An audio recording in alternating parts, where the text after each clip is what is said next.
Agresi militer Belanda I terjadi karena Republik Indonesia menolak tuntutan Belanda untuk mengirim beras dan membentuk pasukan keamanan bersama.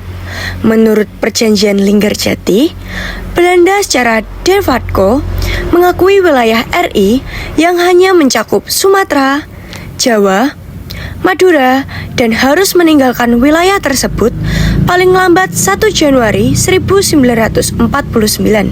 Namun, Belanda merasa perjanjian ini belum memuaskan, sehingga pada 27 Mei 1947 mereka mengirimkan ultimatum kepada Indonesia yang harus dijawab dalam 14 hari. Isi ultimatum dari Belanda. Ultimatum tersebut berisi beberapa tuntutan, seperti pembentukan pemerintahan peralihan bersama, garis demilitarisasi, penghentian pengacauan di daerah, pelaksanaan konferensi Malino, pembicaraan pertahanan negara yang mengizinkan sebagian militer Belanda tetap tinggal di Indonesia, pembentukan kepolisian untuk menjaga keamanan, serta pengawasan bersama hasil perkebunan dan devisa. Presiden Soekarno mengutus Amir Syarifuddin untuk melakukan perundingan dengan Belanda pada 14-15 Juli 1947. Namun, perundingan ini gagal karena Indonesia menolak dengan tegas isi ultimatum Belanda. Akibat kegagalan perundingan, Belanda melancarkan agresi militer Belanda I pada 21 Juli 1947 yang berlangsung hingga 5 Agustus 1947 dengan tujuan memperluas kekuasaannya dan melemahkan Republik Indonesia. Akhir dari agresi militer pertama. Setelah Belanda melancarkan agresi militer pertama pada 21 Juli 1947, dunia internasional mulai memberi perhatian serius. Pada 30 Juli 1947, India dan Australia membawa masalah Indonesia ke Dewan Keamanan PBB. India memberikan dukungan kuat kepada Republik Indonesia karena solidaritas sesama bangsa Asia serta hubungan baik yang terjalin setelah Indonesia mengirim 700.000 ton beras untuk membantu India. Sebagai tindak lanjut, DKPBB membentuk Komisi Jasa Baik atau KTN pada 25 Agustus 1947 untuk menengahi konflik. KTN beranggotakan Dr. Frank Graham dari Amerika Serikat, Paul van Zielen dari Belgia, dan Richard Kirby dari Australia. Melalui peran KTN inilah, Belanda akhirnya dipaksa kembali ke meja perundingan, yang kemudian menghasilkan perjanjian Renville pada 17 Januari 1948. Dampak agresi militer pertama. Dalam bidang politik, terbentuknya Komisi Jasa Baik atau KTN oleh PBB yang membuat Belanda terpaksa kembali ke meja perundingan. Dalam bidang militer, TNI mulai menerapkan strategi perang gerilya untuk melawan kekuatan militer Belanda yang lebih besar. Dalam bidang diplomasi, terbentuknya jalan menuju perjanjian Renville pada tanggal 17 Januari 1948 sebagai Hari Mediasi Internasional. Agresi militer kedua bisa terjadi karena Belanda masih ingin menguasai Indonesia dan mengingkari janji yang sudah disepakati antara kedua belah pihak pada perjanjian Renville. Pada tanggal 19 Desember tahun 1948, Belanda melancarkan agresinya yang kedua. Sebelum pasukan Belanda bergerak lebih jauh, Van Langen, Wakil Jenderal Spoor, berbisik pada Van Beek, komandan lapangan agresi militer kedua. Tangkap Soekarno, Hatta, dan Sudirman. Mereka bertiga masih ada di istana. Agresi kedua yang dilakukan oleh Belanda benar-benar membuat Indonesia kewalahan menghadapinya. Kolonel militer Belanda melakukan penangkapan terhadap tokoh-tokoh Indonesia seperti Bung Karno, Bung Hatta, Syahrir, dan beberapa tokoh lain. Kronologi agresi militer kedua.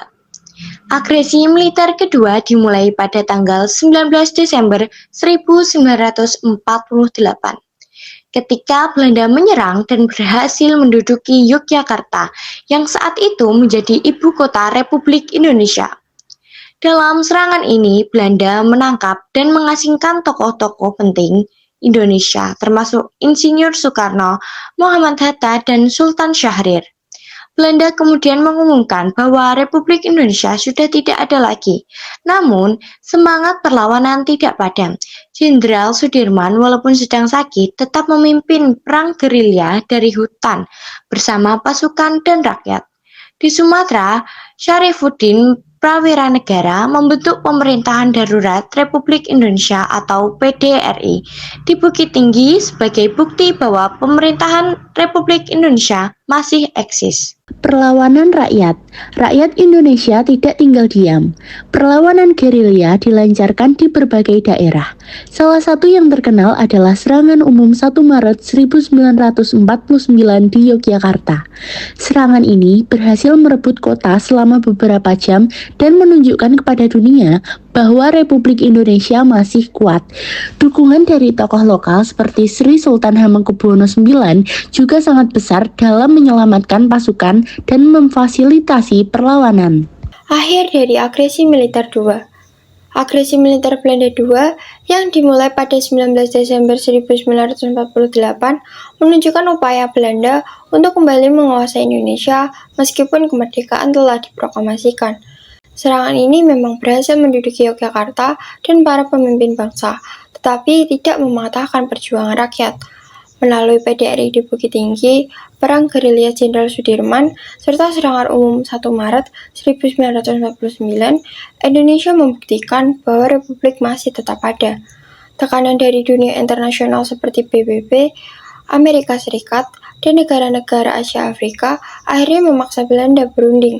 Akhirnya, lahirlah Perjanjian Romroyen yang mengembalikan Yogyakarta kepada Republik Indonesia dan membebaskan para pemimpin bangsa, sekaligus menegaskan kegagalan Belanda dan memperkuat kedaulatan Indonesia di mata dunia. Dampak agresi militer kedua, yaitu yang pertama, politik. Dunia internasional mengecam tindakan Belanda, terutama PBB dan Amerika Serikat, sehingga Belanda ditekan untuk menghentikan agresi. Kedua, militer. Taktik gerilya memperkuat posisi Indonesia meski ibu kota diduduki.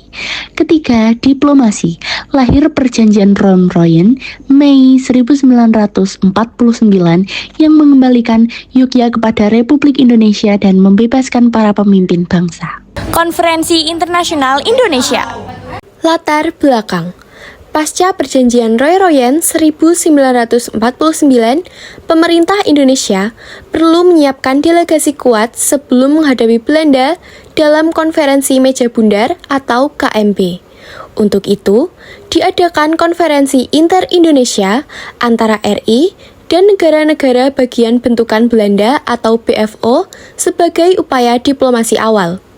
Belanda lewat BFO hendak menerapkan strategi divide et impera, namun agresi mereka justru memicu simpati dari negara federal BFO terhadap RI. Pelaksanaan konferensi.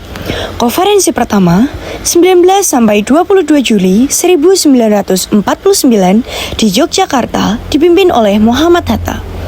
Konferensi kedua 30 Juli sampai 3 Agustus 1949 di Jakarta juga dipimpin oleh Muhammad Hatta. Konferensi pertama di Yogyakarta menghasilkan kesepakatan yaitu Angkatan Perang RIS, yaitu Angkatan Perang Nasional. RIS ini akan mendapatkan kedaulatan dari pemerintah Kerajaan Belanda dan Republik Indonesia. RIS dipimpin oleh atau diketuai oleh Presiden yang dipilih oleh negara, Julian Republik Indonesia, dan Badan Permusyawaratan Federal atau Bijenkoms for Federal Overleg. Nama negara federal adalah Republik Indonesia Serikat. Konferensi kedua yang dilakukan pada tanggal 30 Juli 1949 sampai 2 Agustus 1949 yang dilaksanakan di Jakarta dan dipimpin oleh Sultan Hamid XI menghasilkan beberapa poin. 1. Bendera Republik Indonesia Serikat, yaitu Sang Saka Merah Putih. 2. Lagu Kebangsaan Republik Indonesia Serikat, yaitu Indonesia Raya. 3. Bahasa resmi Republik Indonesia Serikat adalah bahasa Indonesia. 4. Pemilihan presiden ditentukan oleh negara cuilan Republik Indonesia dan BFO. 5. Membentuk panitia yang bertugas dalam konferensi meja bundar. 6. Anggota MPRS atau Majelis Permusyawaratan Rakyat Sementara ditentukan oleh negara cuilan yang berjumlah 16 negara. Dampak konferensi inter-Indonesia. Yang pertama, menggagalkan rencana Belanda. Negara-negara bagian menolak intervensi Belanda dan memilih bergabung dengan Republik Indonesia, sehingga sistem federal Belanda runtuh. Yang kedua, memperkuat posisi di KMB. Kesepakatan ini membuat Indonesia lebih kuat dalam KMB dan berhasil meraih pengakuan kedaulatan pada 27 Desember 1949. Yang ketiga, awal kembalinya NKRI. RIS dibubarkan pada 17 Agustus 1950 dan Indonesia kembali menjadi NKRI.